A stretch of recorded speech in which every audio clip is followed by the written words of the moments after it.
wabarakatuh. Halo semuanya, perkenalkan nama saya Nazwa Kamal dengan NIM 12240600107.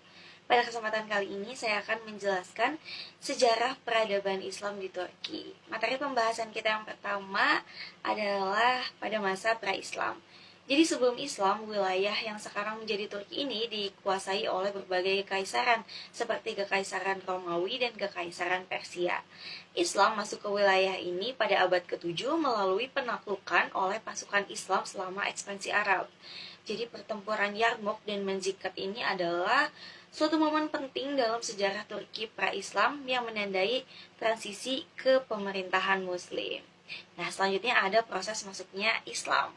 Islam masuk ke wilayah Turki ini melalui ekspansi militer oleh pasukan Muslim pada abad ke-7.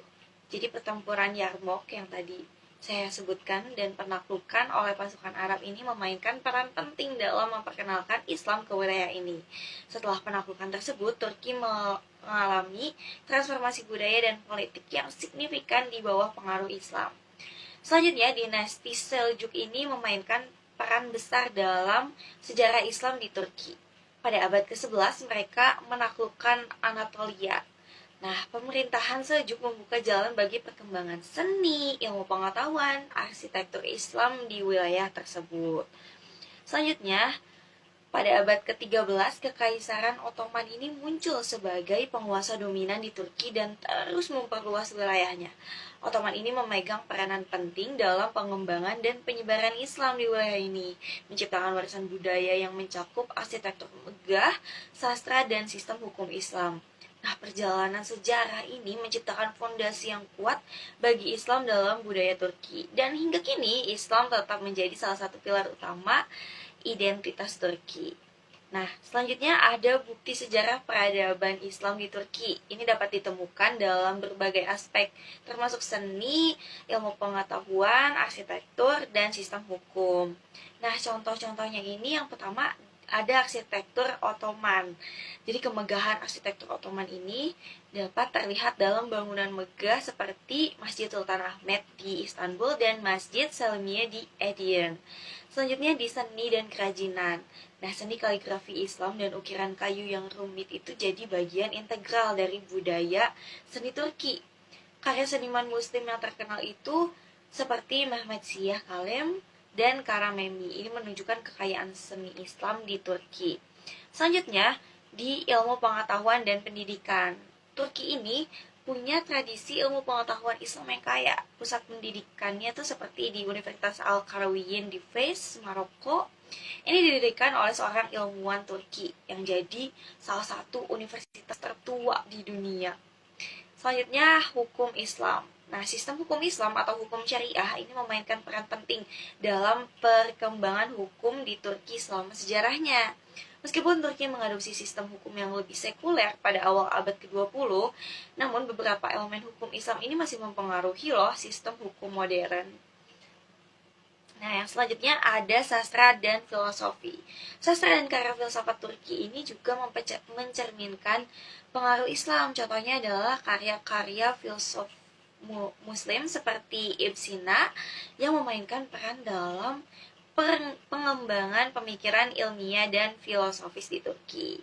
Nah, jadi semua bukti ini tuh mencerminkan kontribusi yang signifikan dari peradaban Islam dalam perbentukan warisan budaya dan intelektual Turki. Selanjutnya, kita akan membahas masa modernnya. Nah, pada masa modern, khususnya setelah berdirinya Republik Turki di bawah kepemimpinan Mustafa Kemal Atatürk pada tahun 1923, terjadi serangkaian perubahan besar nih dalam hubungan antara negara dan agama.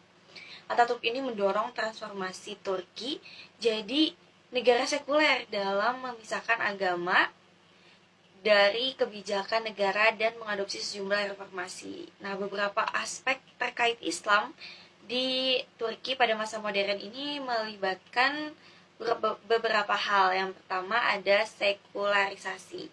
Jadi Atatürk ini meluncurkan serangkaian reformasi untuk mengurangi pengaruh agama dalam urusan negara. Nah, hal ini melibatkan penghapusan kantor khalifah dan penggantian hukum Islam dalam hukum positif sekuler. Selanjutnya, reformasi pendidikan. Nah, sistem pendidikan ini diubah untuk menciptakan lingkungan yang lebih sekuler. Institusi pendidikan agama ini dibatasi dan bahasa Arab diganti oleh alfabet Latin dalam bahasa resmi. Yang ketiga, ada pembatasan penggunaan simbol agama. Ataturk ini mempromosikan pemisahan antara agama dan kehidupan publik. Jadi penggunaan simbol agama dalam kehidupan sehari-hari seperti kerudung itu dibatasi di beberapa tempat dan waktu. Yang keempat, ada lingkungan hukum sekuler. Jadi meskipun ada unsur-unsur Islam dalam sistem hukum tradisional, Turki ini secara bertahap mengadopsi hukum positif sekuler sebagai bagian dari reformasi hukum.